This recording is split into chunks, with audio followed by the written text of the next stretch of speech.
اللہ علیہ ان کی ولادت نبوت سے 5 سال پہلے ہوئی ہے. جی بے شک. تو سابقون اولون ان سے زیادہ کون ہو سکتا ہے جو نبوت کے گھر میں؟ نہیں، سابقون الاولون کو ہم 40 سال کے بعد لیں گے اعلان نبوت کے بعد، پہلے ہم ذکر نہیں کریں گے. چلیں تو یہ پھر اصول ہے، یعنی کہ جب قرآن میں یہ ہے وَالسَّابِقُونَ الْأَوَّلُونَ، تو سرکار دو عالم صلی اللہ علیہ وسلم کی اعلان نبوت کے بعد جو لوگ آپ سے جڑ گئے اسلام کے معاملے سیدہ میں. آپ کے ساتھ جڑی ہیں کہ نہیں جڑی؟ ہاں وہ تو شروع سے جڑی ہوئی ہیں، اس میں تو کوئی وہ تو انکار ہی 40 سے پہلے جڑی ہوئی ہیں. اگر اظہار حضور نے والا نے میں 40 صرف یہ میں بات کیا کر رہا ہوں اویس ربانی صاحب، میرا جو نقطہ ہے وہ یہ ہے کہ مطلقاً بغیر کسی قید کے یہ کہنا کہ انبیاء علیہ السلام کے بعد سیدہ فاطمۃ الزہرا سلام اللہ علیہا افضل ہیں، تو اس میں سرکار دو علیہ وسلم کی جو حدیث پاک ہے وہ بھی نقص وارد ہوتا ہے. معاملہ ہوتا ہے حضرت مریم کو اور حضرت ختیجہ کو سرکار دو علیہ وسلم نے مستثنا فرمایا ہے.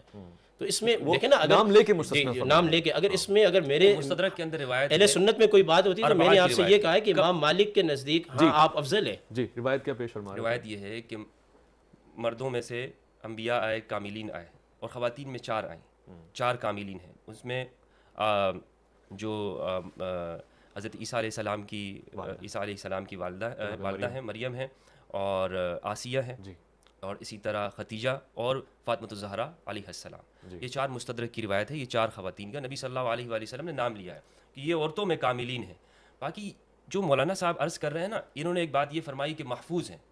محفوظ اور معصوم میں کیا فرق ہے؟ یعنی ایک بندہ یہ کہ وہ اس میں گناہ کی طاقت ہے، اللہ نے اس کو محفوظ رکھا ہے، اس کا مطلب یہی ہوگا نا وہ زندگی میں گناہ کرتا نہیں ہے. تو صاف صاف آپ کہیں کہ صحابہ کو آپ معصوم مانتے ہیں، ورنہ تو پھر آپ مجھے غلطیاں بتائیں ان کی، اور اگر نہیں تو پھر میں آپ کو بتاتا ہوں. معصوم تو صرف انبیاء کی ذات ہے. نہیں معصوم، دیکھیں قبلہ مفتی صاحب، آپ سے گزارش یہ ہے کہ لفظ معصوم اور محفوظ جو ہے یہ صرف ہماری اردو زبان کا ہیر پھیر نہیں ہے، یہ انبیاء علیہ السلام کا خاصہ ہے. اور انہوں نے اچھے کے طریقے سے پڑھا ہے، جامی میں پڑھا ہے خاصۃ الشیء یوجد فیہ ولا یوجد فی غیرہ. یہ بات کا خاصہ اسی میں پایا جاتا ہے، اس کے غیر میں نہیں پایا جاتا. متفق نہیں ہوں کہ اہل سنت کہتے ہیں کہ انبیاء معصوم ہیں.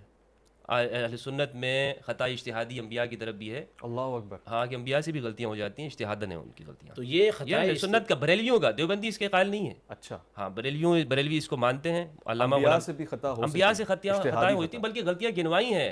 ہمارے استاد محترم علامہ غلام رسول سعیدی رحمہ اللہ، انہوں نے تفسیر تبیان القرآن کے اندر جہاں حضرت آدم علیہ السلام کا جو واقعہ ہے اس میں خطا اجتہادی کا ایک پورا عنوان قائم کیا ہے کہ حضرت آدم علیہ السلام سے اور انبیاء کرام سے کون سی خطائیں اجتہادی خطائیں ہوئی ہیں، حضرت موسیٰ علیہ السلام سے کون سی خطا. یہ اہل سنت اس لیے یہ ڈبل سٹینڈرڈ رکھتے ہیں. اس پہ کیا جواب؟ اس پہ جواب یہ ہے کہ جب آپ قرآن کریم پڑھتے ہیں تو قرآن کریم میں لفظ آیا فناسیہ، یعنی آدم علیہ السلام بھول گئے.